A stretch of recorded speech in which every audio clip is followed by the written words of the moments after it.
political prisoners, some of who have been held in a D.C. prison and treated inhumanely for over 2 years awaiting trial, have an opportunity to halt their practices and demand access to evidence that could finally clear them.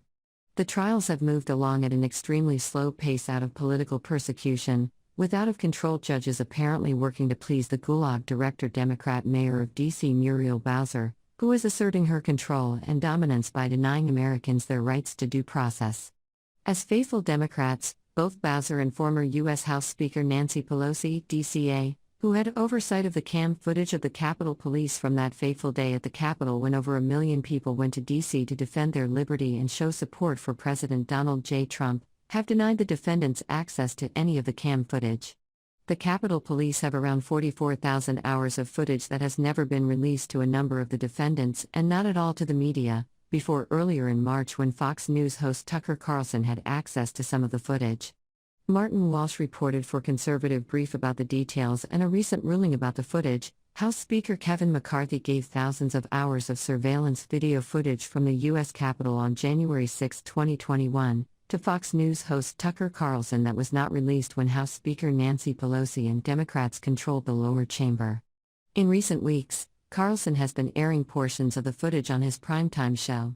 In the wake of the unseen footage, several January 6 defendants have attempted to file new motions in court that they believe could help their cases. In one case, Christopher Quaglin, a New Jersey electrician the Justice Department says is a member of the Proud Boys, filed a renewed motion for release. However, U.S. District Judge Trevor McFadden denied Quaglin's motion for release from pretrial custody, ruling he found no violations of constitutional rights at the D.C. jail that would warrant his dismissal. Quaglin was one of 9 men in a multi-defendant indictment filed in 2021 stemming from an hours-long assault on police defending the U.S. Capitol building's Lower West Terrace tunnel on January 6, 2021. Quaglin faces felony charges of assaulting police with a dangerous weapon and inflicting bodily injury on officers for allegedly attacking police with a stolen riot shield and pepper spray, local outlet Busa 9 reported. As Gross noted during Tuesday's hearing, 3 Republicans on the House Committee on Oversight and Accountability sent a letter to D.C. Mayor Muriel Bowser last week announcing their plan to investigate the D.C. jail's handling of January 6 detainees. The letter included the claim that January 6 detainees have received disparate treatment, including lack of access to legal resources, the outlet added. In another case, U.S. District Court Judge James Boasberg, an Obama appointee, rejected a request from Sarah Carpenter to delay her trial over her role in the Capitol riot. The request for a delay was made in the context of first allowing the 44,000 hours of footage to be reviewed. According to Politico, Judge Boasberg acknowledged the request was not frivolous but said the defense had not provided sufficient clarification as to why any additional footage would be considered exculpatory. Carpenter, former NYPD officer, is currently facing 2 felony charges related to her alleged involvement in the Capitol riot, Fox News noted, citing the Politico report. Boasberg argued that reviewing Capitol and police surveillance footage from McCarthy's office could potentially derail multiple trials scheduled in the upcoming months.